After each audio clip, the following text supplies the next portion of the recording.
जय हिंद प्यारे साथियों। स्वागत करता हूं आज की वीडियो में, जिसमें हम साहित्य अकादमी पुरस्कार और रचनाएं और उनकी विधा पढ़ने वाले हैं।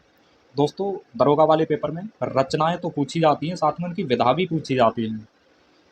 आज के इस टॉपिक में हम साहित्य अकादमी पुरस्कार पढ़ेंगे। साहित्य अकादमी पुरस्कार के साथ साथ में उनकी विधा भी पढ़ेंगे, और ये सभी रचनाकार और विधा इनकी ट्रिक से पढ़ेंगे। आज की वीडियो थोड़ी सी लंबी होने वाली है, तो परेशान होने की ज़रूरत नहीं है। हिंदी है, इसमें बोरिंग नहीं होता है कोई भी। ठीक है, आराम से पढ़ेंगे और शुरुआत करते हैं। साहित्य अकादमी पुरस्कार के बारे में थोड़ी बेसिक जानकारी दे देते हैं। ये हिंदी का सबसे प्राचीन पुरस्कार है, जिसका गठन 1955 में हुआ था। इसके प्रथम पुरस्कार विजेता माखनलाल चतुर्वेदी हैं। ठीक है, ये भी नोट कर लोगे, ये पूछा जाता है कि इसका गठन कब हुआ था। और हिंदी का सबसे पुराना पुरस्कार है ये। अगर सबसे बड़े पुरस्कार की बात की जाए हिंदी साहित्य की, तो ज्ञानपीठ पुरस्कार माना जाता है। ठीक है दोस्तों, चलो शुरुआत करते हैं आज के इस टॉपिक की ट्रिक के साथ में। और कोई भी बच्चा छोड़ के नहीं जाएगा क्लास को, चाहे तो रोक सकता है, पानी पी पी करके पढ़ना है, लेकिन पढ़ना है आज की क्लास। अगर हिंदी में 40 में 40 करने हैं तो साहित्य को पढ़ना ही पड़ेगा। व्याकरण तो हर व्यक्ति कर लेता है, हर बच्चा कर लेता है, लेकिन साहित्य को वही करता है जो हमसे पढ़ता है। करते हैं शुरुआत।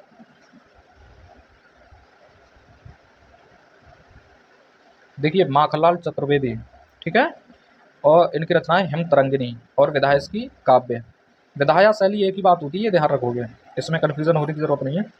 इसकी ट्रिक से ऐसे पढ़ते हैं। माखन, माखन का रंग आपने देखा है सफ़ेद होता है, बर्फ़ का रंग सफ़ेद होता है, तो माखन और बर्फ़। हिम का अर्थ होता है बर्फ़। ठीक है, तो माखन और हिम एक जैसे होते हैं ना देखने में, दोनों सफ़ेद सफ़ेद। ठीक है, अब इसकी विधा याद करते हैं। हर व्यक्ति चाहता है कि उसका जो काया है, काव्य को हम काया से रिलेट करेंगे। ठीक है, जो काया है व्यक्ति की, वो माखन के जैसी हो, सफ़ेद, बिल्कुल सॉफ्ट।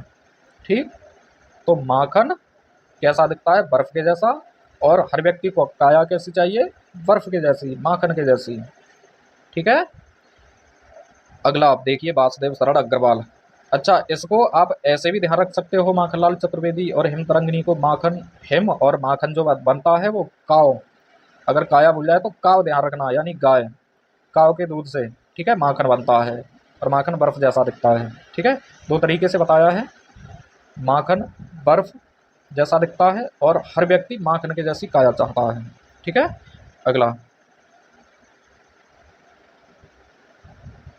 वासुदेव शरण अग्रवाल। इनकी रचना पद्मावत संजीवनी और विधा इसकी व्याख्या। इसे हम कैसे ध्यान रखेंगे? वासुदेव, वासुदेव बोलते हैं श्री कृष्ण को, सभी को पता होना चाहिए। ये भी कोई भूलने की बात नहीं है कि वासुदेव किसको कहते थे। ठीक है, ये चीज़ बताने वाली नहीं है। वासुदेव श्री कृष्ण को कहते थे, और उनके पदम में संजीवनी थी, यानी पैर में उनके में जीवन था। ठीक है, पदम बोलते हैं पैर को। जब उनके पैर में तीर लगा था तभी तो उनकी जान गई थी। ठीक है, तो वासुदेव, वासुदेव के पदम में संजीवनी थी, और जो कृष्ण थे वो वासुदेव के नाम से विख्यात थे विश्व भर में। ठीक है, ब्रह्मांड में वासुदेव के नाम से विख्यात थे, तो विख्यात से व्याख्या हो जाएगा। ठीक, वासुदेव, वासुदेव के पदम में संजीवनी, और कैसे थे वो? तो विख्यात थे। अगला आचार्य नरेंद्र देव। तो देखिए, आचार्य, आचार्य जो होते हैं गुरुकुलों में रहते हैं, और उनके दर्शन जो हैं कभी कभी होते हैं, अब तो खैर क्योंकि गुरुकुल ही बंद हो गए हैं। तो आचार्यों के दर्शन, और इसकी विधा भी दर्शन ही हो जाएगी, कोई बात नहीं है इसमें। अगला राहुल सांकृत्यायन। देखिए, राहुल सांकृत्यायन घुमक्कड़ी व्यक्ति थे। ठीक है, घुमक्कड़ी, ये घूमते रहते थे, इन्हें घूमने का काफ़ी शौक था, और ये पूरी एशिया भर में घूमे थे और उसका इतिहास जाना था। तो इन्होंने एशिया में घूम घूम घूम के उसका इतिहास जाना, और इसकी विधा भी इतिहास ही है, तो कोई दिक्कत नहीं है इसमें। अगला बढ़ते हैं, रामधारी सिंह दिनकर। दोस्तों, रामधारी सिंह दिनकर को हम हिंदी के बापू के नाम से जानते हैं। ठीक है, इनका उपनाम है हिंदी का बापू। ठीक, और संस्कृति को जानते हैं हिंदी की जननी। तो बापू, बापू की जननी।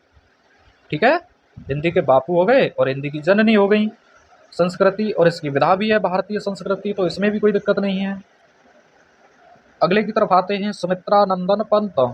तो सुमित्रा, देखिए नाम से इनका नाम लग रहा है कि ये महिला हैं। ठीक है, लेकिन ये वास्तविक में पुरुष हैं। सुमित्रानंदन पंत, ठीक है। और ये इनकी एक कला है कि नाम में इनके में महिला का दर्शन हो रहा है और हैं पुरुष, तो इनकी एक कला है। और आपने चांद को देखा होगा, ये भी बड़ा कलाबाज होता है, ठीक है। चांद भी बड़ा कलाबाज होता है, कभी ये बूढ़ा हो जाता है, कभी जवान हो जाता है, कभी पूरी तरह से खो जाता है, ठीक है। यानी ये अपनी काया को बदलता रहता है, काव्या को बदलता रहता है ये, ठीक। ध्यान रखोगे, सुमित्रानंदन पंत यानी सुमित्रा, इनकी एक कला है कि ये नाम में महिला हैं और वैसे पुरुष हैं। और कला तो चांद भी खेलता है, कभी बूढ़ा हो जाता है, कभी जवान हो जाता है, कभी पूरी तरह से गायब हो जाता है, यानी अपनी काव्या को बदलता रहता है, ठीक।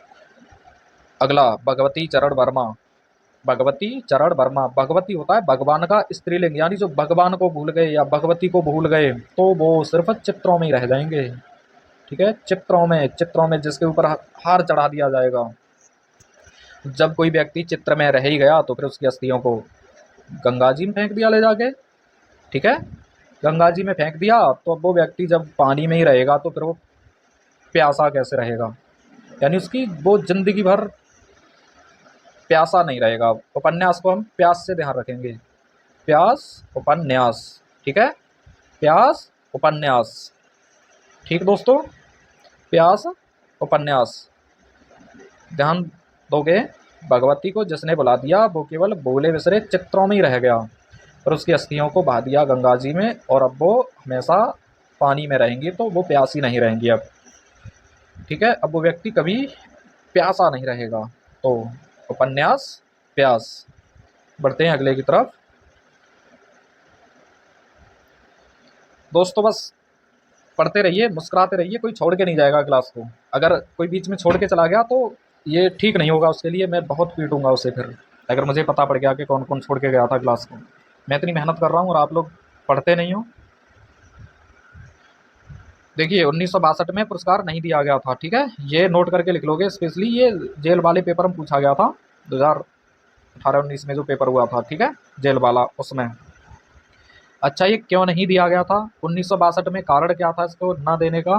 तो भारत और चीन का युद्ध हुआ था उस समय पर, इसलिए ये नहीं दिया गया था, ठीक है। 1962 में क्वेश्चन पूछा जाता है साहित्य अकादमी पुरस्कार किस वर्ष वितरण नहीं किया गया था, तो 1962 में नहीं किया गया था, ठीक है। अगला अमृत राय।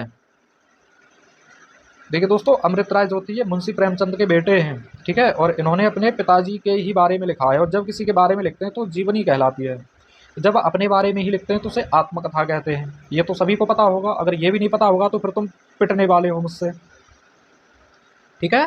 अमृत राय प्रेमचंद। अब यहाँ से कुछ पॉइंट और ध्यान रखोगे, अगर जो कॉपी पेन लेकर के बैठे हैं तो और लिख लोगे, प्रेमचंद के बारे में अन्य पॉइंट लिखोगे।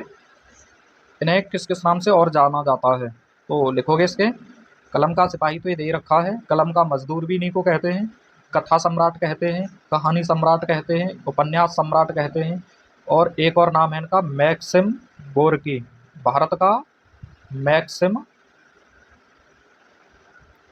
गोर्की, ठीक है, गोर्की। पूछा जाता है भारत के मैक्सिम गोर्की कौन है, तो यही है, ठीक है। ध्यान रखोगे इसको, क्या हो जाएगा, अमृत राय, इन्होंने अपने पिताजी की जीवनी लिखी है, ठीक है, मुंशी प्रेमचंद की, यानी कलम का सिपाही। अगला सच्चिदानंद हीरानंद बादशाह अज्ञे। यहाँ पर हम अज्ञे शब्द पकड़ेंगे। अज्ञे का मतलब होता है अनजान, जिसे हम जानते नहीं है वो। अब कोई अज्ञे व्यक्ति यानी अनजान व्यक्ति, देखा होगा आपने, अनजान व्यक्ति आंगन के पार आ गया, द्वार पार करके आंगन में आ गया, ठीक है, गाता हुआ। आपने भिक्षुकों को देखा है, भिखारियों को, वो गाते हुए आते हैं और कभी कभी आंगन में ही घुसाते हैं, ठीक है। तो माई ने उन्हें डंडा लेकर के दौड़ाया, रुक जा अज्ञे व्यक्ति, हम तुझे जानते नहीं हैं और तू हमारे आंगन में आ गया, आंगन से पार हो ले। और वो कह रहा है माई भिक्षाम देही, माई भिक्षाम देही, वो गा रहा है माई भिक्षाम देही, लेकिन माई कह रही है तू अज्ञे है, अनजान है, इसलिए हमारे आंगन से पार हो ले। दोस्तों अगर वीडियो अच्छी लग रही है तो बताना ज़रूर। देखिए हम इतनी मेहनत कर रहे हैं आपको सिखाने के लिए,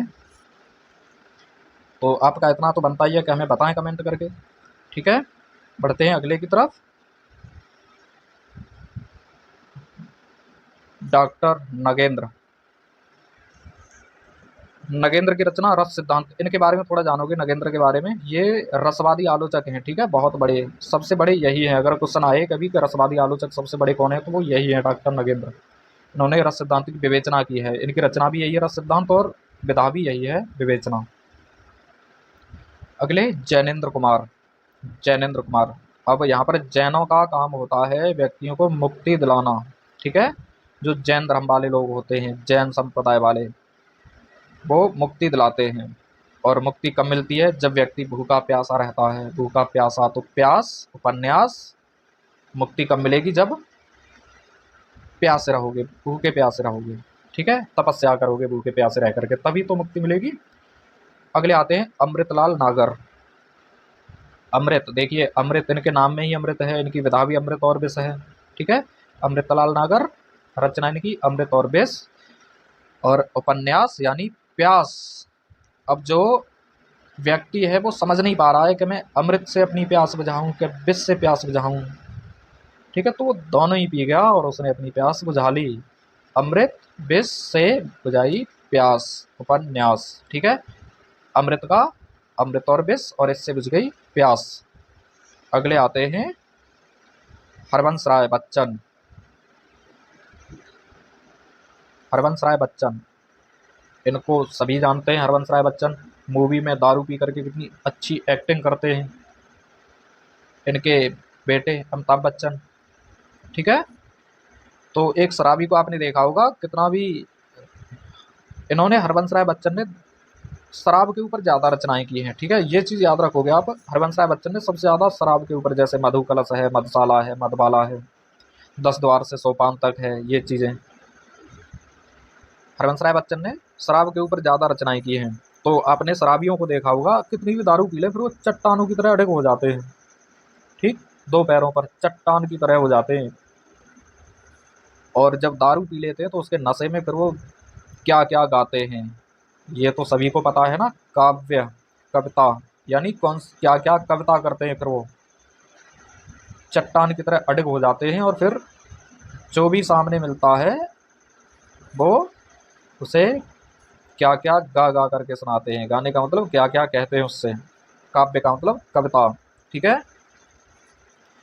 अगले श्रीलाल शुक्ल। श्रीलाल शुक्ल, इनको हम ध्यान रखेंगे श्री रा, एक ही शब्द में श्री रा। श्रीलाल शुक्ल की रचना हो जाएगी राग दरबारी। श्री से श्रीलाल और रा से राग दरबारी, श्री रा, ठीक है। श्री रा, श्री से श्रीलाल, रा से राग दरबारी। अब इसकी विधा, उपन्यास, इसे कैसे ध्यान रखेंगे। अब कोई दरबार में आता है, ठीक है, दरबार में आता है, यानी अगर कोई व्यक्ति घर पर आता है तो सबसे पहले उसे पानी की पूछा जाता है कि ले भाई पानी वानी पी, थका हारा है रास्ते से, पानी पी, प्यास बुझा अपनी। उसके बाद में फिर बताना क्यों आना हुआ, ठीक है। तो राग दरबारी, दरबार में आए हुए व्यक्ति की पहले प्यास बुझाई जाएगी, ठीक है। तो प्यास, उपन्यास, किसकी प्यास बुझाई, दरबार में आए हुए व्यक्ति की। अगला रामविलास शर्मा, ठीक है, इसे ध्यान रखेंगे, रा से रा करेंगे हम, रा से रा, रा से रामविलास और रा से निराला, ठीक है। रा से रामविलास और रा से निराला, यानी रामविलास शर्मा की रचना हो जाएगी निराला की साहित्य साधना, ठीक है। और जब किसी दूसरे व्यक्ति के बारे में लिखते हैं तो फिर वो एक जीवनी कहलाती है, तो विधा इसकी जीवनी हो जाएगी। दोस्तों पढ़ते रहिए, अगर दिक्कत आ रही है तो पानी वानी पीजिए थोड़ा, वीडियो को रोक करके, और आराम से देखिए वीडियो को, इतनी भी कोई जल्दी नहीं है, कहीं नहीं भागे जा रहे, ठीक है, आनंद ले लेके पढ़िए। अगले आते हैं नामवर से हम। नामवर से हम, इनकी रचना है कविता के नए प्रतिमान। तो इसे हम कैसे ध्यान रखेंगे, नाम, नाम से मान, देखिए नाम मान, ठीक है, नाम से नामवर और मान से प्रतिमान। अब इसकी विधा साहित्यिक आलोचना, ये कैसे ध्यान रखेंगे, मान नाम, मान नाम ऐसे आ रहा है, तो मान न मान मैं तेरा मेहमान वाला सिस्टम है ना इसमें, मान न मान मैं तेरा मेहमान। तो ऐसे लोगों की आलोचना होती है ना, मान न मान मैं तेरा मेहमान, कहीं भी आ गए तुम, ऐसा होता है ना। कोई बीच में ही अपनी टांग अड़ाने की कोशिश करता है तो उससे बोल देते हैं कि तू कहाँ से आ गया भाई, तेरा सिस्टम तो वो है मान न मान मैं तेरा मेहमान, तो उसकी आलोचना कर देते हैं कभी कभी, ठीक है, मान न मान मैं तेरा मेहमान। तो नाम, मान और उसकी आलोचना। अगले आते हैं अब भवानी प्रसाद मिश्र। देखिए भवानी प्रसाद मिश्र की रचना है बुनी हुई रस्सी, ठीक, और विधा इसकी काव्य। ध्यान कैसे रखेंगे इसको हम, भवानी नाम से हमें पता पड़ रहा है कि हमारे दादाजी का नाम है, क्योंकि ऐसे नाम बुजुर्गों के ही होते हैं, भवानी, ठीक है।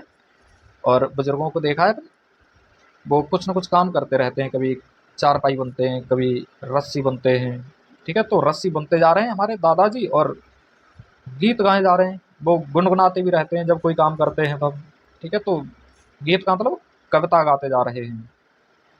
तो दादाजी यानी भवानी प्रसाद रस्सी बुनते जा रहे हैं और कविता करते जा रहे हैं, यानी काव्य करते जा रहे हैं। अगले हजारी प्रसाद, हजारी प्रसाद की रचना आलोक पर्व, और इसका हो जाएगा निबंध विधा। याद कैसे करेंगे इनको, हजारी का मतलब हो गया हजारों साल, ठीक है। हजारी को हम हजार से करेंगे, और हजारों साल पुराना क्या होता है, आलोक पर्व। आलोक पर्व का मतलब दीपावली का त्योहार को हम आलोक पर्व के नाम से जानते हैं, दीपावली को, ठीक है। हजारों साल पुराना क्या है हमारा, आलोक पर्व है, यानी दिवाली का पर्व है, ठीक। तो हजारों साल यानी हजारी, और ये दिवाली, हजारों साल पुराना दिवाली, आलोक पर्व। अब इसकी विधा को कैसे ध्यान रखेंगे, निबंध। तो दोस्तों जो भारतवर्ष है ये त्योहारों का देश भी कहा जाता है, ठीक है। त्योहारों से बंधा हुआ है हमारा भारतवर्ष। अब जैसे मान लो जो जॉब के बाद में बाहर रहने लगते हैं बच्चे, या पढ़ने लगते हैं बाहर रह करके, तो जैसे ही कोई पर्व आता है, दीपावली है, होली है, तो उनसे घर वाले कहते हैं कि बेटा पूरी साल बाहर रहे, लेकिन पर्व पर तो घर आ जा। तो वो घर से बंधे होते हैं पर्व के टाइम पर, ठीक है। कुछ कभी जाएं या ना जाएं, लेकिन पर्व के समय पर वो बंधे हैं पर्व से, तो उन्हें जाना ही पड़ता है, ठीक है। हजारों साल पुराना पर्व हो गया, और पर्व से हम बंधे हुए हैं, बंधे का मतलब निबंध, बंध, बंधे हुए, ठीक। निबंध को हम बंध से रिलेट करेंगे। जैसे ही त्योहार आएगा हमें घर जाना ही पड़ेगा, क्योंकि हम पर्व से बंध हैं। अगला शिव मंगल सिंह सुमन, रचना इनकी मिट्टी की बारात, और विधा है काव्य।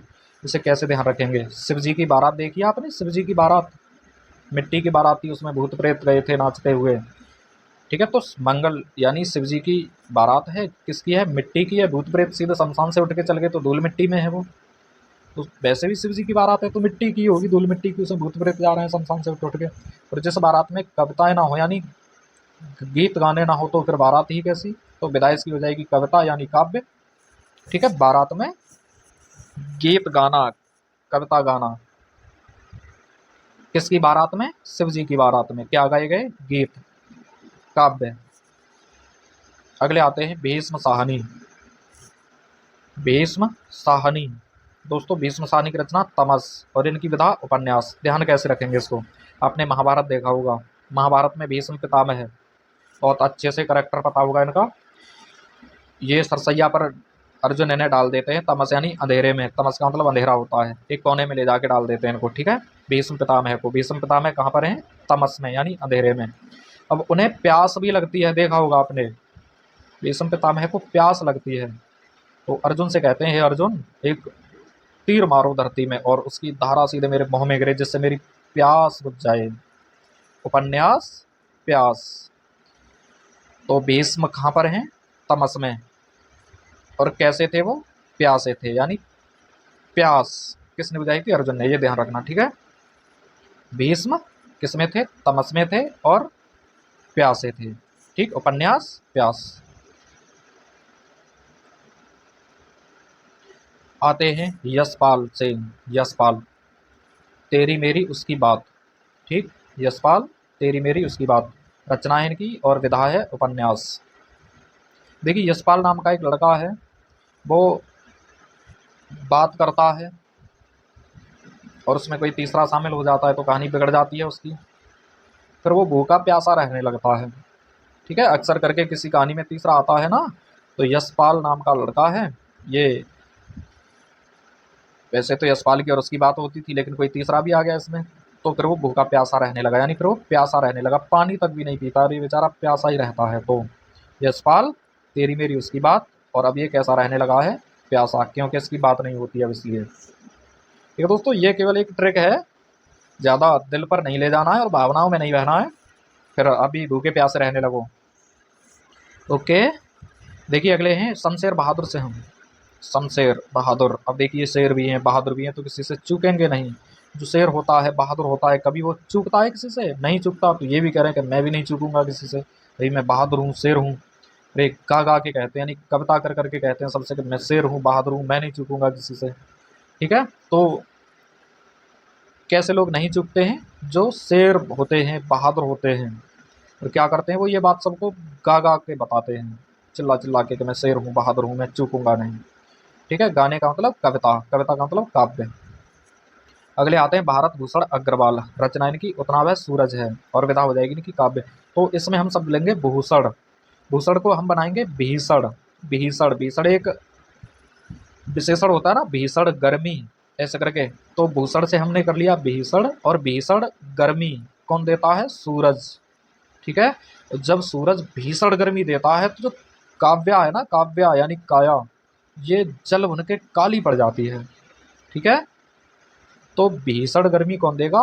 सूरज, और जब सूरज भीषण गर्मी देगा तो काव्या काली पड़ जाएगी, यानी काया जो है ये काली पड़ जाएगी। ठीक है, बढ़ते हैं अगले की तरफ दोस्तों। इसके बाद में हम ऑप्शनल भी कराएंगे इनको अगली वीडियो में, आप अभी पढ़िए इनको, फिर ऑप्शनल लगाना एक बार, देखना कितना सीखे हो कितना नहीं सीखे हो। अगले सुदामा पांडे धूमिल। ठीक है, सुदामा पांडे धूमिल, धूमिल। तो इनकी एक और रचना है संसद से सड़क तक, और इन्हें मरणोपरांत मिला है ये पुरस्कार, ये भी ध्यान रखना। 3 लोगों को मरणोपरांत मिला है, वो नोट करके लिख लेना बाद में। ठीक है, इनकी याद करते हैं, सुदामा पांडे धूमिल। ठीक, अब देखिए सुदामा जी हैं, ये कृष्ण के पास गए थे, पता है ना, सभी ने जाना होगा इनके बारे में, नाटक में देखा होगा किसी में कि जो सुदामा जी थे बहुत गरीब थे, पैदल पैदल गए थे तो धूल मिट्टी में हो गए थे। ठीक, और गाते हुए जा रहे थे, अरे द्वारपालो कन्हैया से कह दो मिलने सुदामा गरीब आ गया है ना। काव्य यानी कविता करते हुए जा रहे थे, कौन जा रहे थे कविता करते हुए? सुदामा जी, और ये धूल मिट्टी में हो गए थे, इसलिए इन्होंने कृष्ण जी से कहा था कि भाई आज रहने दे, मैं थक गया हूँ, और अब कल सुनना तू मुझे। भाई क्या कहा था इन्होंने, सुदामा जी ने? भाई कल सुनना मुझे, आज मैं थक गया हूँ, और पहरेदारों से गा गा के कह रहे थे, अरे द्वारपालो कन्हैया से कह दो। ठीक है, तो ये कविता हो जाएगी इनकी। अगले आ रहे हैं कृष्णा सोबती। कृष्णा सोबती दोस्तों, कृष्णा, कृष्णा किसका पर्यायवाची है ये चीज़ पता होना चाहिए, तो ये द्रौपदी का पर्यायवाची है। ठीक है, कृष्णा, कृष्णा द्रौपदी का पर्यायवाची है। ठीक, इनकी रचना जिंदगी नामा, इसे कैसे ध्यान रखोगे? और विधा इसकी उपन्यास, देखिए इसे ट्रिक से कैसे ध्यान रखेंगे। कृष्णा यानी द्रौपदी जो थी, ये जिंदगी भर खून की प्यासी रही थी। उपन्यास, प्यास, महाभारत करवा दिया था कृष्णा ने, यानी द्रौपदी ने, ये जिंदगी भर खून की प्यासी रही थी, कौरवों को मरवा दिया था, सभी पांडवों को मरवा दिया था, ये इतनी प्यासी थी कि ये जिंदगी भर इसकी प्यास नहीं बुझी थी। किसकी? कृष्णा की। ठीक है, तो ध्यान रखोगे, कृष्णा क्या हुआ था, जिंदगी भर प्यासी रही थी। ठीक है, खून की। अगला त्रिलोचन, त्रिलोचन रचना है ताप के ताए हुए दिन, त्रिलोचन ताप के ताए हुए दिन, और विधा इसकी काव्य। इसे कैसे ध्यान रखोगे? त्रिलोचन, त्रिलोचन आपने देखा होगा, शंकर जी को कहते हैं ना त्रिलोचन, और जब वो अपना तीसरा लोचन खोलते हैं तो ताप के दिन आ जाते हैं, यानी गर्मियों के दिन आ जाते हैं। उनकी तीसरी नेत्र से आग निकलती है ना, तीसरे नेत्र से जब आग निकलेगी तो उन दिनों में ताप भी बढ़ेगा, गर्मी भी बढ़ेगी, और जब गर्मी बढ़ेगी, ताप बढ़ेगा, तो काया काली पड़ जाएगी, काव्या। ठीक है, तो त्रिलोचन यानी तीसरे लोचन से क्या हो गया, खुलने से ताप बढ़ गया, यानी ताप के दिन आ गए, और जब ताप के दिन आ गए तो काव्या काली पड़ गई, यानी काया काली हो गई। ठीक है, जल बन गई। अगले आते हैं हरिशंकर परसाई, हरिशंकर परसाई, इनका है विकलांग श्रद्धा का दौर, रचना है, इसके लिए साहित्य अकादमी पुरस्कार मिला है, और ये है एक विधा इसकी व्यंग। दोस्तों हरिशंकर, देखिए आपने शंकर जी के महाशिवरात्रि पर देखा होगा कि जो भक्तगण होते हैं उनमें इतनी श्रद्धा होती है कि वो लंगड़ाते हुए चलते हैं पैदल पैदल कावड़ लेके। ठीक, यानी उस श्रद्धा में इतना जोर होता है, इतना दौर होता है कि वो बेशक विकलांग हो गए, लगड़ाते हुए चल रहे हैं, फिर भी मान नहीं रहे हैं। ठीक है, तो जो बीच वाले लोग होते हैं वो उनका व्यंग उड़ाने लगते हैं, मजाक उड़ाने लगते हैं कि लंगड़े रुक जा, आराम कर ले।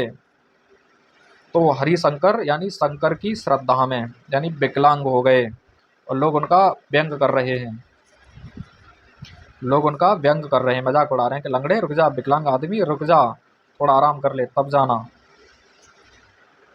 दोस्तों कैसी लग रही है ट्रिक मुझे बताना, ठीक है, कमेंट करके ज़रूर बताना इस ट्रिक को एक बार। और ये रचनाकार और इनकी विधा क्लियर हो पा रही है कि नहीं हो पा रही है? वैसे मुझे उम्मीद है कि क्लियर हो रही होंगी, कोई दिक्कत नहीं है। जब मुझे क्लियर हैं सभी तो तुम्हें भी पता होनी चाहिए। अगला देखिए, सर्वेश्वर दयाल सक्सेना। ठीक है, सर्वेश्वर दयाल सक्सेना, इनकी रचनाएं खूंटियों पर टंगे लोग और विधा इसकी काव्य।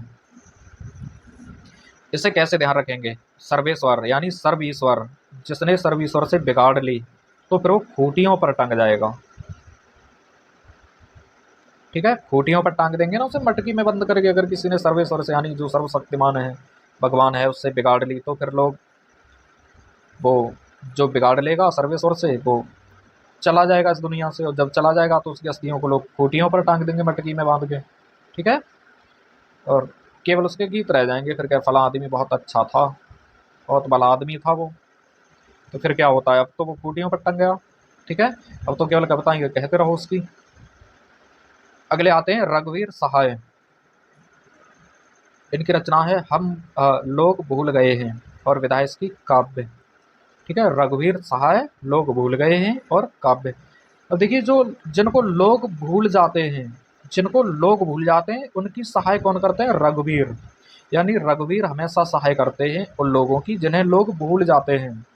ठीक, लेकिन उन लोगों को हमेशा फिर राम का काव्य करना चाहिए, रघुवीर बोलते हैं राम को। ठीक है, जब राम यानी रघुवीर सहाय कर रहे हैं उन लोगों की जिन्हें लोग भूल गए हैं, तो फिर उनका भी फर्ज बनता है कि वो राम भजन करें फिर। ठीक, यानी काव्य करें, उनका कविता करें। तो रघुवीर सहाय किनके हो गए? जिन्हें लोग भूल गए हैं, और वो लोग क्या करेंगे फिर? उनकी भजन कीर्तन करेंगे यानी काव्य करेंगे उनका। अगला,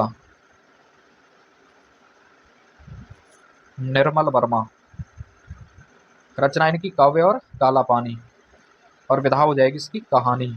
तो देखिए, निर्मल, आपने एक काली नदी का पानी देखा होगा, काला होता है ना, काली नदी का पानी काला होता है कौवे के समान। काली नदी का पानी दूर से देखते हैं तो कौवे के समान काला काला दिखाई देता है, लेकिन जब उसे हाथ में लेके देखते हैं तो बिल्कुल निर्मल दिखाई देता है, यानी स्वच्छ दिखाई देता है फिर वो सफ़ेद सफ़ेद। दूर दूर से देखने पर कौवे जैसा काला दिखता है, लेकिन हाथ में देखने पर निर्मल होता है वो। ठीक, अब इसकी विधा को याद करते हैं। आपने बचपन में एक कहानी पढ़ी होगी कि एक कौवा था, कौवा था, पानी के लिए उसने कंकड़ डाले थे गड्ढे में, तो एक कहानी तो थी। ठीक है, तो कौवे की कहानी पढ़ी थी हमने, ठीक, काले कौवे की पानी वाली।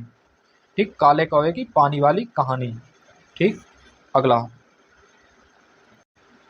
दोस्तों बने रहोगे साथ में, हमारे साथ में लास्ट तक, कोई जाएगा नहीं वीडियो को छोड़ करके। जिसने वीडियो छोड़ दी समझ लो वो दरोगा में फिर एक दो क्वेश्चन से पीछे रह जाएगा। यही क्वेश्चन सिलेक्शन दिलाएंगे आपको, अगर विधा आ गई तो वो फिर कैसे करोगे? ठीक है, अरे भाई करोगे कैसे? हमसे पढ़ के करोगे तो पढ़िए, मुस्कुराइए, आगे आइए केदारनाथ अग्रवाल पर। केदारनाथ अग्रवाल, यहाँ पर दो हैं, एक अग्रवाल हैं और एक और हैं, कहाँ गए? इस केदारनाथ सिंह। ठीक है, एक केदारनाथ अग्रवाल और एक केदारनाथ सिंह। ठीक है दोस्तों, केदारनाथ अग्रवाल हैं एक और एक केदारनाथ सिंह हैं। तो दोनों को ध्यान रखोगे, कैसे ध्यान रखोगे? अ से अग्रवाल, आ से अपूर्वा, ठीक, सा से सिंह और सा से सारस, ऐसे ध्यान रखोगे। कैसे? आ से अग्रवाल, अ से अपूर्वा, सा से सिंह और सा से सारस। अब देखिए, दोनों की विधा भी काव्य है ना। इसे हम सारस से ध्यान रखेंगे। सारस सभी जानते हैं, जो गांव से रिलेटेड बच्चे हैं वो सब जानते हैं। सारस खेतों में मिलते हैं, जिन्हें सिस्सा भी बोलते हैं देसी भाषा में। और जब ये खेतों में मिलते हैं तो क्या करते हैं? बहुत तेज तेज आवाज में चिल्लाते हैं, सर ऊपर करके, और नाचते हैं, गाते हैं। ठीक है, बहुत तेज तेज आवाज़ में ये काव्य करते हैं। ठीक, तो अ से अग्रवाल, अ से अपूर्वा, सा से सिंह और सा से सारस। और सारस क्या करते हैं, तो बहुत तेज तेज आवाज़ में गीत गाते हैं और नाचते हैं, देखा होगा खेतों में। अगले आते हैं श्रीकांत वर्मा। तो ये केदारनाथ अग्रवाल और केदारनाथ सिंह, ये दोनों ही एक साथ याद रखोगे, ठीक है। अगले श्रीकांत वर्मा। देखिए श्रीकांत वर्मा ये मगध साम्राज्य के राजा थे, ऐसे ध्यान रखोगे। ठीक, मगध साम्राज्य के राजा थे श्रीकांत, मगध साम्राज्य के राजा थे। और जब कोई राजा होता है, किसी साम्राज्य में रहता है, तो क्या होता है वहाँ पर हमेशा गीत यानी कविताएं होती रहती हैं। ठीक है, तो श्रीकांत, मगध साम्राज्य, और साम्राज्य में क्या चल रहा है अभी, नाच गाना यानी कविताएं चल रही हैं। अगले आएंगे नरेश मेहता। नरेश मेहता, अब देखिए नरेश का मतलब राजा होता है, नरेश राजा, और राजा हमेशा जंगल में शिकार खेलने जाता है।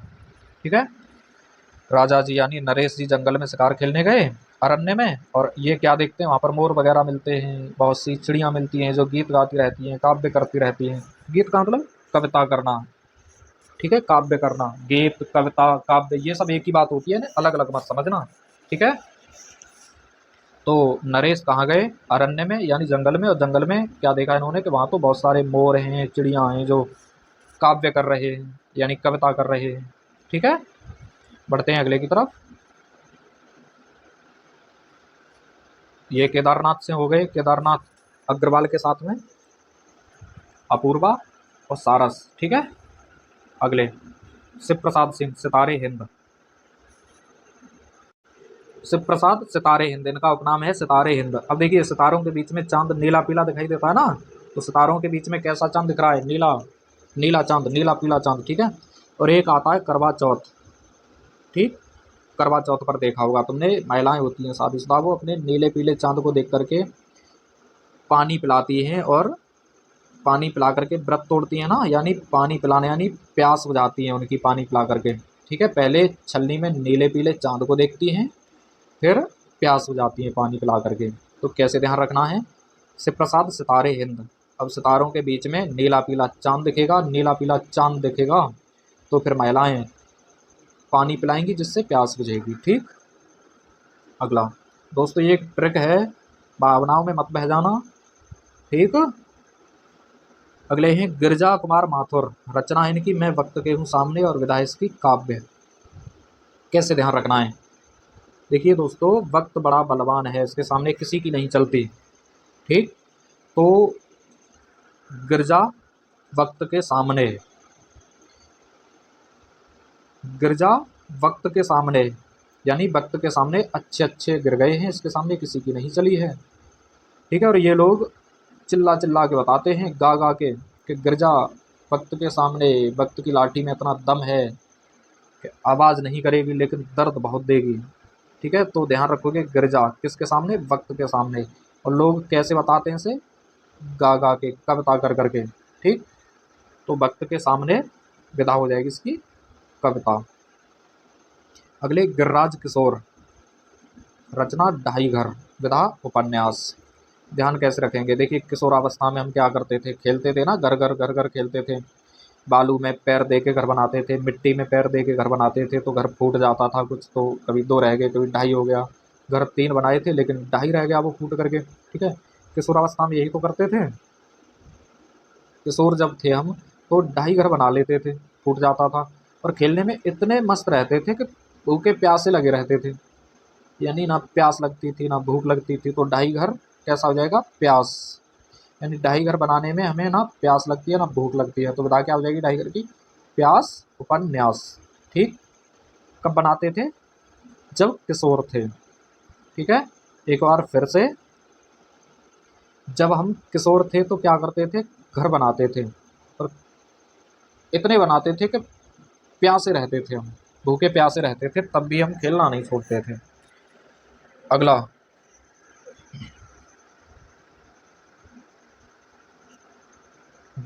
विष्णु प्रभाकर, इनकी रचना है अर्धनारीश्वर, और विधा इसकी उपन्यास। ठीक, इसे कैसे ध्यान रखेंगे, विष्णु, देखिए विष्णु ने जब समुद्र मंथन हो रहा था तब नारी का रूप रखा था।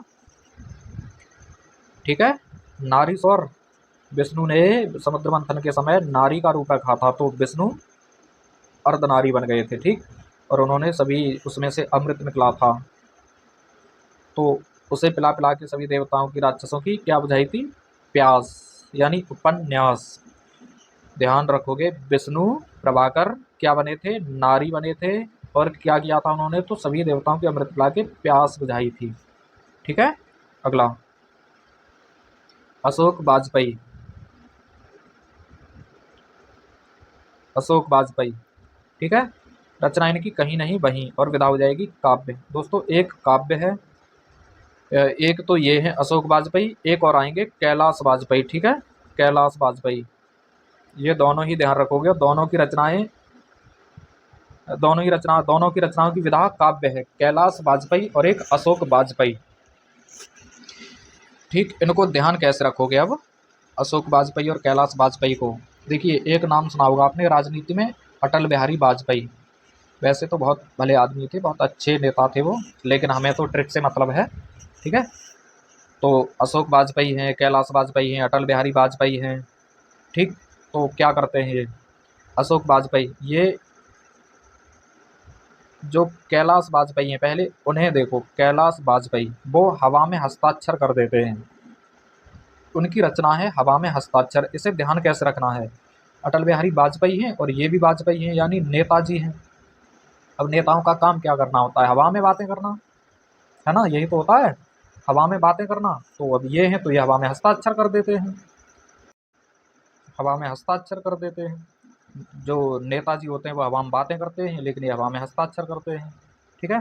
तो कैलाश वाजपेयी हवा में हस्ताक्षर कर देते हैं, और अशोक वाजपेयी कहते हैं कि तुम्हारे हस्ताक्षर वही हैं, यानी कैलाश वाजपेयी हवा में हस्ताक्षर कर देते हैं, तो वो देखते नहीं है। फिर अशोक वाजपेयी से पूछते हैं कि नेताजी मैंने हस्ताक्षर किए थे वो कहाँ हैं, तो ये कहते हैं नहीं कहीं नहीं है, वही है जहाँ पर आपने किए थे, ठीक है। और नेताओं की एक और आदत होती है कि वो काम वाम कुछ करते नहीं हैं, लेकिन गाते इतना हैं, यानी हवा में इतना फेंकते हैं, गाते हैं, काव्य करते हैं कि हमने ये काम कर दिया, हमने वो काम कर दिया, इतने बच्चों को नौकरी दे दी, ठीक है। तो दोनों का ध्यान रखोगे, अशोक वाजपेयी का और कैलाश वाजपेयी का। अशोक वाजपेयी की रचना हो जाएगी कहीं नहीं वहीं, और हस्ताक्षर कौन कर देते हैं, कैलाश वाजपेयी, ठीक है। और नेताओं का काम क्या होता है, बहुत लंबी लंबी फेंकना हवा में, ठीक है, गा गा के बोलना सबसे, ठीक। गाने का मतलब कविता कर करके बताना सबको कि हमने ये कर दिया, हमने वो कर दिया। तो दोनों ध्यान रखोगे, कैलाश वाजपेयी हवा में हस्ताक्षर, अशोक वाजपेयी कहीं नहीं वहीं, और दोनों की विधा हो जाएगी काव्य। अगले आएंगे कुंवर नारायण। कुंवर नारायण, रचना इनकी कोई दूसरा नहीं, विधा है काव्य। अब देखिए दोस्तों, कुंवर नारायण के समान कोई दूसरा नहीं है, यानी ये ऐसे भगवान है कि इनके समान कोई दूसरा नहीं है। जब भी शंकर पर या ब्रह्मा जी पर या पृथ्वी पर कोई संकट आता था, तो यही बताते थे उस चीज़ को, यानी इनके समान कोई दूसरा नहीं था, नारायण के समान, ठीक है। नारायण के समान कोई दूसरा नहीं था। विष्णु भी इन्हीं को कहते हैं जिन्होंने, ये विष्णु भी इन्हीं को कहते हैं जिन्होंने नारी का रूप रखा था। एक बार शिव को बचाने के लिए रखा था, भस्मासुर पीछे पड़ गया था तब, और एक बार समुद्र मंथन के समय रखा था, ठीक। और क्योंकि ये इनके समान कोई दूसरा नहीं है, तो इसकी विधा को कैसे ध्यान रखना है, जब किसी के समान कोई दूसरा नहीं मिलता है तो उसके बारे में हम गाते रहते हैं, उसे मन ही मन में गुनगुनाते रहते हैं, कविता करते रहते हैं कि हमारे व्यक्ति के समान कोई दूसरा नहीं है, ठीक। तो ध्यान रखोगे, कुंवर नारायण यानी नारायण के समान कोई दूसरा नहीं है, और जब कोई दूसरा नहीं होता है, हम जिसको चाह रहे हैं, पसंद कर रहे हैं, उसके समान कोई दूसरा नहीं है, तो उसे हम गुनगुनाते रहते हैं, गाते रहते हैं, कविता करते रहते हैं उसके ऊपर। अगले सुरेंद्र वर्मा। सुरेंद्र वर्मा, मुझे चाँद चाहिए, ये रचना इनकी और विधा इनकी उपन्यास, ठीक है। तो देखिए यहाँ पर सुरेंद्र, देवेंद्र, इंद्र, ठीक। सुरेंद्र नाम का लड़का है एक, और ये हट कर जाता है कि मुझे चाँद चाहिए, ठीक है। इतनी हट कर जाता है कि ये पानी तक नहीं पीता है, जब तक इसे चाँद नहीं मिलता है तब तक, और ये प्यासा रहता है, ठीक। तो सुरेंद्र को क्या चाहिए, चाँद, नहीं तो क्या करेगा ये, प्यासा रहेगा जब तक चाँद नहीं मिलेगा तब तक, ठीक। प्यास उपन्यास, मुझे चाँद चाहिए नहीं तो मैं प्यास उपन्यास रहूँगा, ठीक है। अगला, लीलाधर जगूड़ी, इनकी रचना है अनुभव के आकाश में चाँद, ठीक है।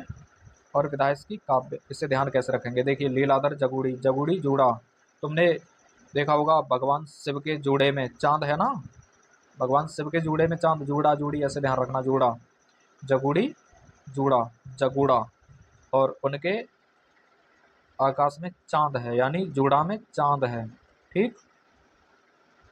और एक विधा कैसे ध्यान रखेंगे इसकी, काव्य को, लीला लीला गाना है, एक लीला लीला करके कविता है ना, गीत है ना, लीला लीला लीला लीला ऐसे करके कविता, तो उससे ध्यान रखोगे। दोस्तों गीत कविता और गाना सबका मतलब एक ही होता है, काव्य ही होता है इनका मतलब। ठीक है, काव्य, काव्य का मतलब होता है जिन्हें हम गा सकते हैं। ठीक। और कोई क्लास छोड़ करके नहीं जाएगा, अगर वीडियो अच्छी लग रही है तो हमें बताओगे, और बेकार लग रही है तो भी बताओगे। ठीक है। अगला, अरुण कमल। दोस्तों इसके बाद में हम इससे संबंधित ऑप्शनल वीडियो भी बनाएंगे एक, उसमें सभी तरह के क्वेश्चन करवाएंगे। अरुण कमल, रचना है नए इलाके में, विधा है काव्य। ठीक है, अरुण कमल की रचना नए इलाके में और विधा है काव्य। इसे कैसे ध्यान रखना है, जब हम नए इलाकों में जाते हैं, नए इलाकों में जाते हैं तो वहाँ पर तरह तरह के फूल मिलते हैं हमको, उनमें कमल के होते हैं, गुलाब के होते हैं, बहुत सारे होते हैं तरह तरह के। और जब हम ऐसे इलाके में जाते हैं ना, सुंदर इलाके में, तो हमारा मन अपने आप ही कविता करने लगता है। ये अनुभव किया होगा तुमने, जब कोई सुंदर दृश्य देखते हैं, फूलों वाली जगह पर जाते हैं, नए इलाके में जाते हैं, तो वहाँ पर अपने आप ही कविता आने लगती है अंदर से। ठीक है, हम अपने आप को रोक नहीं पाते हैं। तो अरुण कमल की नए इलाके में और विदा हो जाएगी इसकी काव्य। यानी कमल कहाँ पर मिलते हैं, नए इलाके में, और जब नए इलाके में हम कमल यानी अच्छे से इलाके में जाते हैं तो मन से क्या निकलती हैं, कविताएं। ठीक है। अगला आ गया विनोद, देख रहा है विनोद। ठीक है, विनोद देखता रहता है बेचारा, भूखा प्यासा, इसका काम यही है कि ये लोगों को देखे। तो ये विनोद किससे देखता है, इसकी दीवार में ना एक खिड़की है, उससे देखता है ये विनोद, और इतना देखता रहता है कि ये बेचारा भूखा प्यासा रहता है। ठीक है, भूखा प्यासा रह करके देखता है अपनी खिड़की से। तभी तो बनराकस भूषण पूछता है, देख रहे हो विनोद, कैसे अंग्रेजी बोल बोल के घुमाया जा रहा है। तो विनोद भी कहता है, हाँ भैया सही कह रहे हो। तो विनोद कहाँ से देखता है, खिड़की से। कैसे देखता है, प्यासा रह रह के। ठीक। बढ़ते हैं अगली तरफ।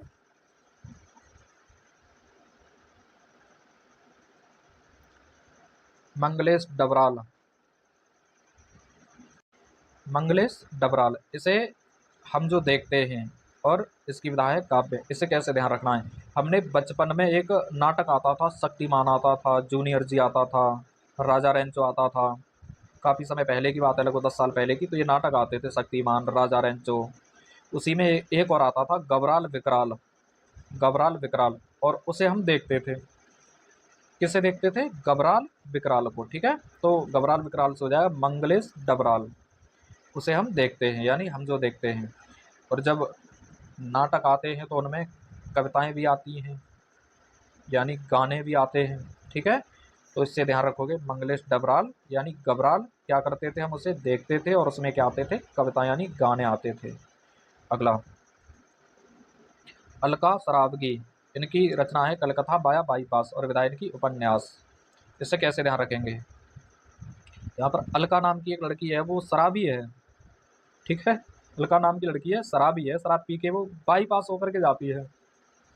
अब मेन रोड से इसलिए नहीं जाती है क्योंकि वो पकड़ी जाएगी, उसके घर वाले देख लेंगे, या और कोई देख लेगा तो उसे बता देगा उसके घर पर जाके। तो अलका शराबी किधर से जाती है, बाईपास होकर के। ठीक है, तुमने ये देखा होगा ना, शराबियों को, शराब पी के आते हैं तो बाईपास टेढ़े टेढ़े जाते हैं इधर। ठीक है, तो और कुछ बेवड़े ऐसे भी होते हैं कि अपनी जो प्यास होती है वो शराब से ही बुझाते हैं। प्यास पन्यास, यानी सुबह सुबह उठ करके उनका यही काम होता है, शराब से प्यास बुझाना। ठीक है, कुछ शराबी इतने तगड़े होते हैं कि अपनी प्यास भी शराब से ही बुझाते हैं। ठीक है, और कैसे जाते हैं फिर निकल के वो, बाईपास से। तो उपन्यास, प्यास, किससे, शराब से, और किधर निकल गए फिर, बाईपास से। अगला, राजेश जोशी। दोस्तों आपने राजा को देखा होगा, दो पंक्तियों के बीच में बैठा रहता है और एकदम जोश में तन के बैठा रहता है, उसके सामने नाच गाने हो रहे होते हैं, कविता हो रही होती हैं। ठीक है दोस्तों, तो राजेश जोशी यानी राजा साहब जोश में बैठे हैं पंक्तियों के बीच में। दो पंक्तियां होती है ना, उनके बीच में ही तो सिंहासन होता है। ठीक है, तो राजा साहब कहाँ बैठे हैं? दो पंक्तियों के बीच में। और क्या चल रहा है वहां पर? कविताएं चल रही हैं, नाच गाना चल रहा है। ठीक, अगला कमलेश्वर। कमलेश्वर यानी कमले। पाकिस्तान कमले अभी कितना लेगा? पाकिस्तान कमले कितना लेगा? तेरी प्यास नहीं बुझती? कितना मांगता रहता है, कभी आटा मांगता है, कभी पानी मांगता है। ठीक है दोस्तों, तो देखा होगा आपने पाकिस्तान में कभी आटा खत्म हो जाता है, कभी पानी खत्म हो जाता है, तो ये लेता ही रहता है किसी न किसी से। तो इसलिए इसको बोला गया है कि पाकिस्तान, पाकिस्तान कमले, तेरी प्यास तो कभी नहीं बुझेगी। ठीक, प्यास उपन्यास। अगला वीरेन डंगबाल।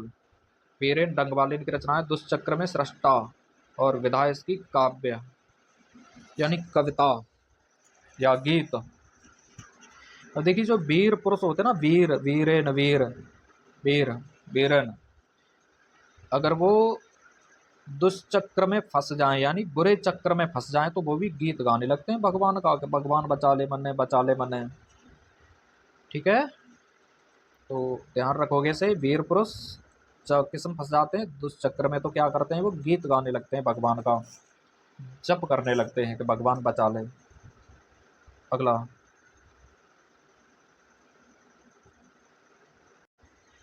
मनोहर श्याम जोशी। देखिए दोस्तों यहाँ पर श्याम, श्याम क्याम, इसे एक जैसे नामों से ध्यान रखें। श्याम क्याम और न्यास, पन्यास या प्यास। श्याम क्याम, श्याम क्या प्यास, श्याम क्या प्यास यानी उपन्यास। ठीक है, अगला ज्ञानेन्द्र पति।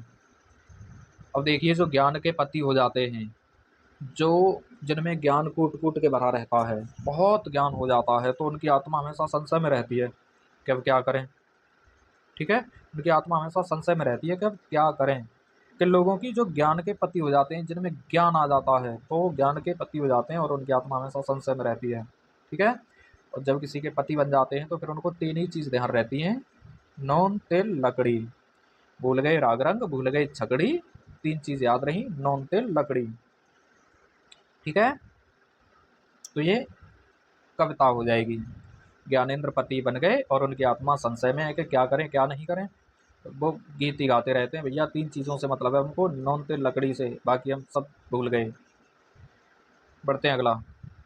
अच्छा ये ध्यान रहेगा, ज्ञानेन्द्र पति यानी पति बन गए, ज्ञान के हैं, तो क्या होगा? इनकी आत्मा संशय में रहेगी, संशय में रहेगी। पति हैं तो पति का क्या काम होता है? केवल तीन चीज़ें याद रखना, गा गा के याद रखते हैं उसको, कविता कर करके। कौन सी तीन चीज़ें? नॉन है, तेल है, लकड़ी है। ठीक है, ये तीन चीज़ें गा गा के याद रखते हैं।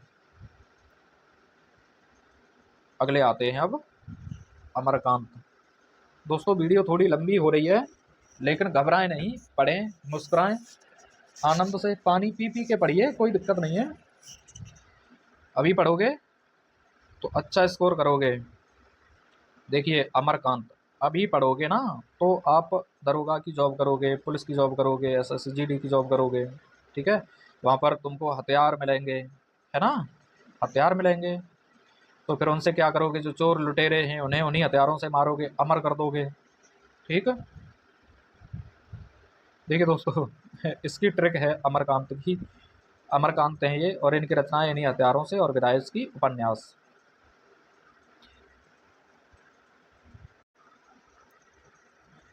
अमरकांत की रचना इन्हीं हथियारों से। आज तुम पढ़ रहे हो, कल नौकरी लगेगी, कोई दरोगा बनेगा, कोई कांस्टेबल बनेगा, कोई जीडी में जाएगा, कोई और अच्छी जॉब पर जाएगा। ठीक है, तो तुम्हें इनमें फोर्स में जाने के बाद हथियार मिलेंगे। ठीक, हथियार मिलेंगे तो चोर लुटेरों को अमर कर दोगे और इतना जुनून आ जाएगा, इतना जुनून आ जाएगा फोर्स में लगने के बाद कि तुम हमेशा उनके खून के प्यासे रहोगे, प्यासे चोर लुटेरों के। ठीक है, और ये कब रहोगे? जब तुम्हारे पास में हथियार होंगे और उन्हीं हथियारों से तुम उनको अमर कर दोगे। ठीक है, तो अमर कब करोगे? जब तुम्हारे पास हथियार होंगे। और तुम हर समय कैसे रहा करोगे? प्यासे, पन्यास, प्यास। बढ़ते हैं अगले की तरफ अब। गोविंद मिश्र, आ जाइए गोविंद मिश्र। इनकी रचना है कोहरे में कैद रंग और विदायस की उपन्यास। देखिए दोस्तों, जो कोहरा होता है, कोहरा सभी को पता है, एक मिश्रण होता है ये, जलवाष्प वगैरह का, धूलकण का मिश्रण ही तो होता है ये, मिश्र ही तो होता है ये, मिश्रण। ठीक है, तो मिश्रण क्या होता है? कोहरा। तो जब बहुत सी सर्दी पड़ रही होती है तब कोहरा पड़ता है, और उन सर्दियों में क्या होता है, कोहरे में प्यास नहीं लगती। ठीक, प्यास, उपन्यास, प्यास। ठीक है दोस्तों, मिश्रण क्या होता है? कोहरा, और कोहरे में क्या नहीं लगती है? प्यास, उपन्यास। आ गए अटल बिहारी वाजपेयी के भाई कैलाश वाजपेयी, जिन्होंने क्या किया था? हवा में हस्ताक्षर। नेताजी क्या करते हैं? हवा में बातें करते हैं, और ये क्या करते हैं? हवा में हस्ताक्षर कर देते हैं। और अशोक वाजपेयी से पूछते हैं कि भैया मैंने हस्ताक्षर किए थे, तो वो कहाँ चले गए? तो अशोक वाजपेयी कहते हैं कि अरे भूल गया तू, वहीं तो थे जहाँ पर किए थे, यानी कहीं नहीं वहीं। कैलाश, अच्छा अगर भूल जाओ कैलाश वाजपेयी की हवा में हस्ताक्षर है या अशोक वाजपेयी की हवा में हस्ताक्षर है, तो ऐसे ध्यान रखोगे, कैलाश पर्वत से ध्यान रखोगे। ठीक है, कैलाश पर्वत, और कैलाश पर्वत हवा को रोके रखता है। ठीक है, यानी वाजपेयी साहब हैं, हवा में हस्ताक्षर कर देते हैं। अब ये तो ध्यान रखेगा रहेगा कि एक हवा में हस्ताक्षर करते हैं और एक कहीं नहीं वहीं, ये बताते हैं। ठीक है, अब इनमें कन्फ्यूजन ना हो इसलिए ध्यान रखना है कि जो कैलाश है, पर्वत है, कैलाश पर्वत, वो हवा को रोके रखता है। ठीक है, और नेताओं का काम क्या होता है? गाना, चिल्ला चिल्ला के गीत गाना, कि हमने ये कर दिया है, वो कर दिया है। तो दोनों ध्यान रखोगे, फिर से बता रहा हूँ, कैलाश वाजपेयी हवा में हस्ताक्षर, अशोक वाजपेयी कहीं नहीं वहीं, और दोनों की विधा है काव्य। बढ़ते हैं, अगले को देखते हैं अब। उदय प्रकाश, उदय प्रकाश, इनकी रचना है मोहनदास और विधा है इसकी कहानी। तो देखिए, मोहनदास किसका नाम था? गांधी जी का, है ना।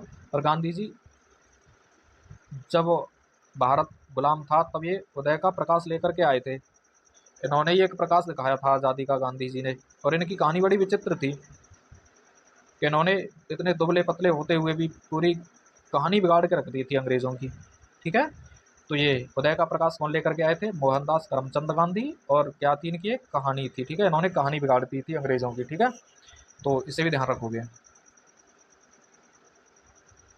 अगला, काशीनाथ, काशीनाथ, रचना इनकी रेहन पर रघु, विधा है उपन्यास।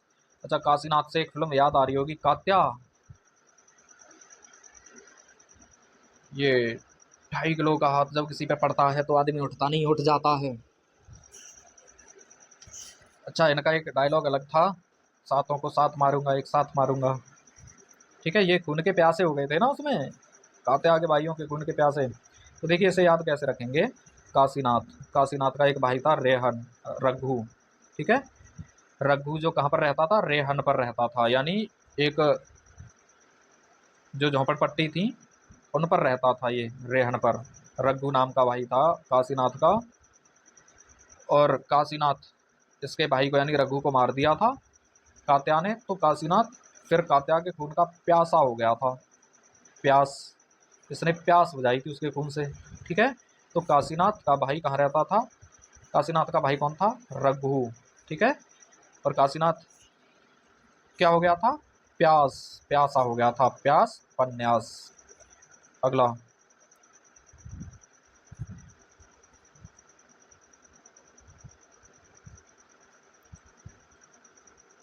चंद्रकांत देवताले, रचना इनकी पत्थर फेंक रहा हूँ और विधा इसकी काव्य। अब दोस्तों देखिए, एक तो मैं अनुभव कराता हूँ मैं।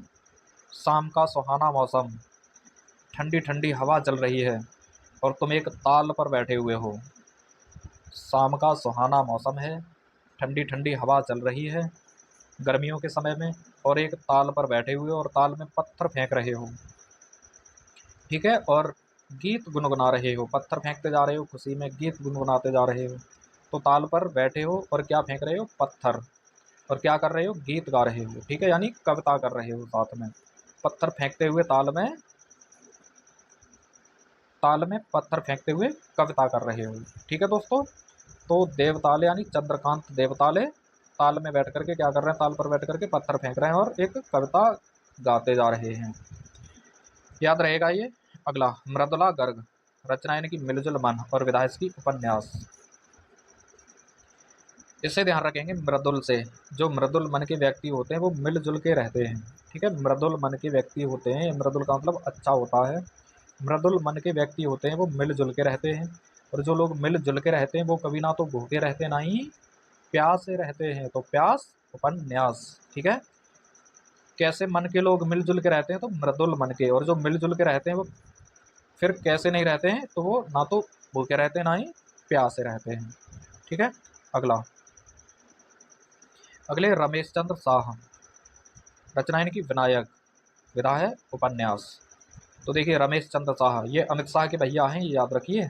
रमेश चंद्र शाह कोई छोटे मोटे नहीं है, ये भी खलनायक हैं एक। ठीक है, अगर अमित शाह खलनायक हैं, देखा है ना उनकी एक खलनायक से यानी एक विलेन से शक्ल मिलती जुलती है, एक गद्दार आता है फिल्मों में अमित शाह जैसा ही बिल्कुल। ठीक है, तो रमेश चंद्र शाह उन्हीं के भाई हैं। अमित शाह खलनायक हैं तो ये रमेश चंद्र शाह विनायक हैं। ठीक है, लेकिन दोनों ही प्यासे रहते हैं। ठीक, दोनों ही प्यासे रहते हैं, गद्दी के, राजनीति के।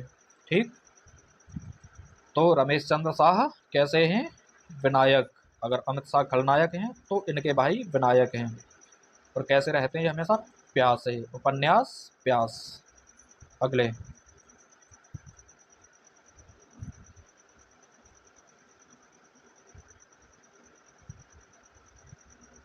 रामदरस मिश्र, दोस्तों इनकी रचना है आक्यसी और विधा है काव्य। दोस्तों अब हम वीडियो के अंत की ओर बढ़ रहे हैं, वैसे टाइम भी ज़्यादा नहीं हुआ है, क्योंकि मुझे पता है बहुत बड़ी बड़ी वीडियो देख लेते हो, बहुत सक्षम हो, मैराथन वीडियो देखने वाले हो। तो ये तो लगभग 1-1.5 घंटे की वीडियो है। ठीक है, जब मैराथन 10-10, 12-12 घंटे की देखते हो तो इसमें क्या दिक्कत है। पढ़ो, मुस्कुराओ, प्यार से पढ़ो। देखिए रामदरस मिश्र, इसे कैसे ध्यान रखना है। राम, इनकी एक और रचना है आम के पत्ते। ठीक है, उसके लिए व्यास सम्मान मिला है, उसे भी ध्यान रखोगे। आपने देखा होगा रामायण में सीता के लिए अग्नि परीक्षा देनी होती है, तो राम जी आम के पत्तों को इकट्ठा करते हैं। ठीक है, आम के पत्तों को इकट्ठा करके उसमें आग लगा देते हैं और उसमें सीता जी को खुदा देते हैं, यानी अग्नि परीक्षा देनी होती है। आग ये देख करके हंसने लगती है कि बताओ राम जैसा व्यक्ति शक कर रहा है अपनी पत्नी पर। ठीक है, कैसे ध्यान रखोगे, राम, राम ने सूखे पत्ते यानी आम के पत्ते इकट्ठे किए। ठीक, और उनमें आग लगा दी, उसमें सीता जी से अग्नि परीक्षा दिलाई, और वो आग फिर हंसने लगी राम की इन करतूतों पर। क्या राम जैसे व्यक्ति को अपनी पत्नी सीता पर भरोसा नहीं है। ठीक है, राम पर ये आग हंसने लगती है, हंसने लगती है। तो फिर ये सीता जी भी हैं, वो गाते हुए ही जाती हैं कि कोई बात नहीं है, अगले जन्म में भी मुझे आप ही मिले। ठीक है, लेकिन आज के युग में अगर ऐसा कर दिया तो फिर भैया क्या हो सकता है, ये तो पता ही है। ड्रम भी तैयार रहता है, और जो मुँह दिखलाई का पैसा होता है उससे ही सुपारी दे दी जाती है, तो वो बात अलग है। खैर यहाँ पर ध्यान रखोगे, आग की हंसी, सीता जी कविता करते हुए जाती हैं कि राम राम राम राम, आप मुझे अगले जन्म में फिर से मिलना। ठीक है, आग क्यों हंसी थी और किस पर हंसी थी, तो राम पर हंसी थी आग। ठीक है, एक और रचना इनकी आम के पत्ते। ठीक, आम के पत्ते इकट्ठे किए, उसमें आग लगा दी। अच्छा, यहीं पर एक और मैं तुम्हें एक शायरी सुना रहा हूँ, बहुत अच्छी है, मुझे याद आ गई। सूखे पत्तों की तरह बिखरी पड़ी थी जिंदगी, सूखे पत्तों की तरह बिखरी पड़ी थी जिंदगी, किसी ने बड़े प्यार से समेटा और आग लगा दी। ठीक है दोस्तों, इससे ध्यान रख लेना। ठीक, अगर कभी भूल भाल जाओ तो। ठीक है, बढ़ते हैं अगला नासरा शर्मा की तरफ। इनकी रचना है पारिजात। ठीक है, और विधा इसकी उपन्यास। इसे कैसे ध्यान रखना है।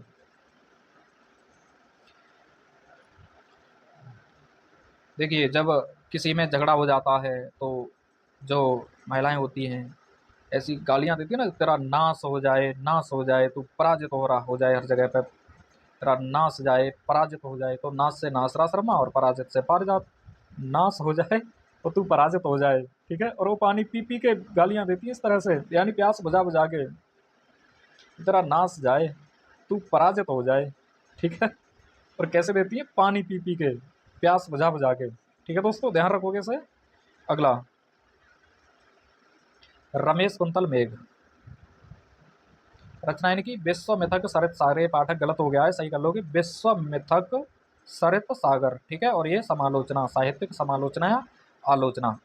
इसे याद कैसे रखेंगे, देखिए दोस्तों, कुंतलों के हिसाब से मेघ बरसते हैं, ठीक है। मेघ देखा है ना आपने, मेघ, तो कुंतलों के हिसाब से मेघ बरसते हैं और सागर भर जाते हैं सभी, ठीक है। कुंतलों के हिसाब से मेघ बरसे और सागर भर गए। अब जो मेघ होते हैं, जो बारिश होती है, ये हमेशा आलोचना में ही रहती है। ज्यादा बरस गई तो अरे इतनी बारिश हो रही है, इतनी बारिश हो रही है, कीचड़ हो गई हर जगह पे, पानी पानी हो गया, है ना। और अगर नहीं बरसते हैं तो भी आलोचना होती है कि बारिश नहीं हो रही है, अब भी सूखा पड़ रही है, बताओ, ठीक है। तो आलोचना ही होती रहती है मेघ की, हमेशा ज्यादा हो जाए तो भी आलोचना, कम हो तो भी आलोचना, ठीक है। ध्यान रखोगे, कुंटलों में एक वर्ष है, सागर बड़े, और फिर भी आलोचना ही हुई इनकी। अगला, चित्रा मुदगल, रचना इनकी post box number 203 Nala Sopara और विदायस उपन्यास, ठीक है दोस्तों। इसे कैसे ध्यान रखेंगे, देखिए, अक्सर देखा होगा और तुमने भी किया होगा, हम रास्ते में चल रहे होते हैं, किसी का चित्र देखते हैं फेसबुक पर या व्हाट्सएप पर, तो उस पर हम पोस्ट करते हैं, रास्ते में चल रहे हैं और चित्र पर पोस्ट कर रहे हैं, ठीक है। चित्र से चित्रामुद्गल हो जाएंगे और पोस्ट से पोस्ट बॉक्स, ठीक। किसी के चित्र पर पोस्ट कर रहे हैं, पोस्ट करते जा रहे हैं, चलते जा रहे हैं, पोस्ट करते जा रहे हैं, चलते जा रहे हैं, और क्या हुआ, हम नाले में गिर गए चलते चलते, ठीक है। किसी के चित्र को देखना, उस पर पोस्ट करना इतना भारी पड़ गया कि हम नाले में गिर गए, हमने ध्यान ही नहीं दिया। और जब नाले में गिर गए तो क्या हुआ, तो कोई व्यक्ति बिना पानी पिए तो निकलेगा नहीं उसमें से, नाले का, ठीक है। जब पानी पिएगा तो प्यास हो जाएगी उसकी, ठीक है। फिर से देखिए, चित्र देख रहे हैं, हम चलते जा रहे हैं और क्या कर रहे हैं, उस पर पोस्ट कर रहे हैं, और कहाँ गिर गए, नाले में, ठीक है। नाले में गिरे तो क्या हुआ, प्यास बुझ गई हमारी, कि अब नहीं करेंगे हम चलते हुए ऐसे पोस्ट, अब ऐसे चित्र नहीं देखेंगे, ठीक है, हमारी प्यास बुझ गई, ठीक। हमने कान पकड़ लिए कि अब हम रास्ते में चलते हुए किसी के चित्र पर पोस्ट नहीं करेंगे, नहीं तो फिर से हमें नाले में गिरना पड़ जाएगा। दोस्तों, कैसी लग रही है तुमको हमारी वीडियो, ये बताओगे हमें कमेंट करके, और देखोगे वीडियो को, ठीक है दोस्तों। देखिए, हमें इतनी मेहनत कर रहे हैं तो आपका भी फर्ज बनता है ना, पढ़ने का और हमें बताने का। और मुझे लगता है कि अगर ये वीडियो देखोगे एक बार तो भूलोगे नहीं, ठीक। अगला, नंद किशोर आचार्य, इनकी रचनाएं छीलते हुए अपने को, देखिए यहाँ पर चिल्लाते हुए अपने को हो गया है, गलत हो गया है ये, छीलते हुए अपने को, और ये इसकी विधायक कविता, चलो कोई बात नहीं, चिल्लाते हुए कर लो, छीलते हुए चिल्लाते हुए बातें की है। तो नंद किशोर, देखिए नंद भौजी होती है ना, नंद भौजाई, ननद भौजाई, तो आपस में देखो कितना हो हल्ला मचाती हैं, कितना चिल्लाती हैं, लड़ती हैं, झगड़ती हैं, ये लगता है कि एक दूसरे को छील दें पकड़ के, नाखून मार मार के, है ना। देखा होगा, जो ननद नंद भौजाई जो होती हैं आपस में चिल्लाती हैं एक दूसरे पर, इतना लड़ती झगड़ती हैं, और मन करता है उनका कि छील दें। तो नंद क्या कर रही है, छीलते हुए अपने को, और इतनी तेज तेज चिल्लाती हैं, कविता सी करती हैं, गीत से गाती हैं, ठीक है। तो ध्यान रखोगे, नंद से, नंद क्या करती है, हमेशा चिल्लाती रहती है अपनी भाभी पर, यानी छीलती रहती है अपनी भाभी को, ठीक है। और उनकी हमेशा बुराई करती रहती है, यानी बुराई का मतलब कविता सी करती रहती है उनके ऊपर, ठीक। अगला,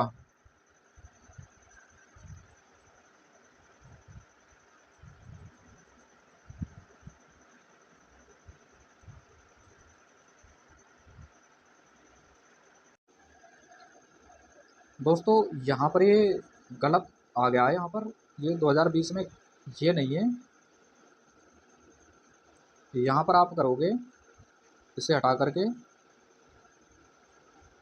अनामिका, ठीक है दोस्तों, इसे हटा दोगे बिल्कुल, ये गलत आ गया है, इसकी जगह पर करोगे आप अनामिका, ठीक है, अनामिका, अनामिका। और इन्हें पुरस्कार मिला था टोकरी में दिंगत के लिए, ठीक है, टोकरी में दिंगत, ठीक है। अनामिका 2020 टोकरी में दिंगत, और इसकी विधा थी कविता। ठीक है, अनामिका नाम की लड़की है यहाँ पर एक, और टोकरी में फल फ्रूट बेच रही है कि फल ले लो, कविता सा गाती जा रही है, गीत गाती जा रही है वो। ठीक है, तो अनामिका टोकरी में दिंगत। अगला, इसे आप हटा दोगे बिल्कुल। ठीक है, अनामिका करोगे इसकी जगह पर, अनामिका टोकरी में दिंगत। अगले आते हैं दया प्रकाश सिन्हा।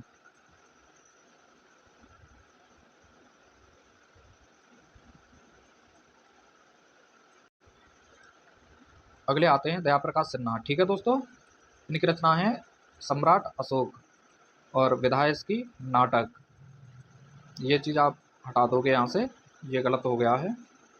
दया प्रकाश सिन्हा, सम्राट अशोक, और इनकी विधा है नाटक सम्राट अशोक की।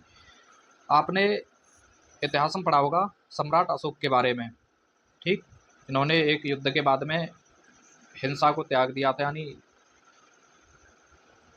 अब इनके अंदर दया आ गई थी। ठीक है, तो सम्राट अशोक को दया आ गई थी और हिंसा को त्याग दिया था। तो उसमें काफ़ी रक्तपात बहा था ना। सम्राट अशोक के बारे में आपने पढ़ा होगा कि सम्राट अशोक ने एक कलिंग का युद्ध लड़ा था, तो उसमें बहुत सारे सैनिक मारे गए थे, तो उनकी मृत्यु देख के सम्राट अशोक का हृदय पसीज गया था, दया आ गई थी इनको। ठीक है, तो ये चीज़ याद रखोगे, सम्राट अशोक, दया, और ये क्या था, एक नाटक। ठीक है, लेकिन आज के समय में अगर कोई दया कर रहा है किसी पर, तो समझ लो नाटक कर रहा है, ऐसा भी हो सकता है कभी कभी। ठीक है, तो ध्यान रखोगे से, अशोक को क्या आई थी, दया। ठीक है, और विधा इसकी क्या हो जाएगी, नाटक। बढ़ते हैं अगला।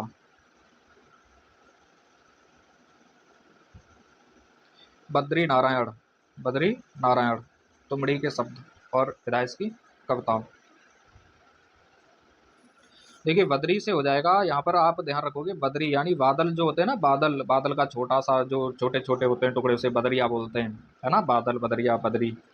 तो जब वो बरसती है तो उसके जो बूंदें होती हैं तुमड़ तुमड़ करके गिरती है ना, ओले गिरते हैं, तो ऐसे ही तो तुमड़ तुमड़ टपड़ टपड़ ऐसे आवाज़ें करती हैं ना, तो बद्री की बूंदें गिर रही हैं तुमड़ तुमड़ करके। ठीक है, और वो एक गीत की तरह चलती हैं, कविता की तरह, जैसे कोई गीत गा रहा हो। ठीक, अगला है संजीव कुमार, मुझे पहचानो, और विधा इसकी उपन्यास। इसे कैसे ध्यान रखोगे, संजीव को, संजीव को हम करेंगे संजीवनी बूटी से। ठीक है, संजीवनी बूटी से, हनुमान जी संजीवनी बूटी लेने गए थे, तो वहाँ पर ये पहचान नहीं पाए थे कि कौन सी संजीवनी बूटी है, संजीव, संजीवनी बूटी, और ये वहाँ पर संजीवनी को पहचान नहीं पाए थे कि कौन सी संजीवनी बूटी है, यहाँ पर संजीवनी है, तो उन्होंने कहा था कि मुझे पहचानो, संजीवनी बोला था मुझे पहचानो। ठीक है, लेकिन हनुमान ने भी प्रण करके गए थे कि मैं बेशक भूखा प्यासा रहूँगा, मैं जब तक प्यासा रहूँगा, जब तक संजीवनी ले नहीं आऊँगा। ठीक है, तो संजीवनी ने कहा था मुझे पहचानो, और हनुमान ने भी प्रण किया था कि मैं तब तक प्यासा रहूँगा जब तक कि संजीवनी को ले नहीं आऊँगा, तो ये पहचान नहीं पाए थे, इसलिए पूरा पहाड़ ही उठा लाए थे। ठीक है दोस्तों, ये हमने कर लिया पूरा समाप्त, यानी 2023 तक के, दोस्तों हमने 2023 तक के ये साहित्य अकादमी पुरस्कार समाप्त कर दिए हैं विद ट्रिक। अगर आपको हमारी ट्रिक अच्छी लग रही है तो कृपया करके कमेंट करें और बताएं हमें। अगली वीडियो में हम इसी से संबंधित क्वेश्चन बनाएंगे जिन्हें आप सॉल्व करना। ठीक है, क्वेश्चन एक होगा लेकिन वो डिटेल में होगा पूरा का पूरा। ठीक है दोस्तों, अगर आपको हमारी मेहनत अच्छी लग रही है तो लाइक किया करें, कमेंट किया करें, शेयर किया करें। मिलते हैं अगली वीडियो में, तब तक के लिए हंसते रहिए, मुस्कुराते रहिए, पढ़ते रहिए, सीखते रहिए। ठीक है दोस्तों, तब के लिए टाटा, बाय बाय।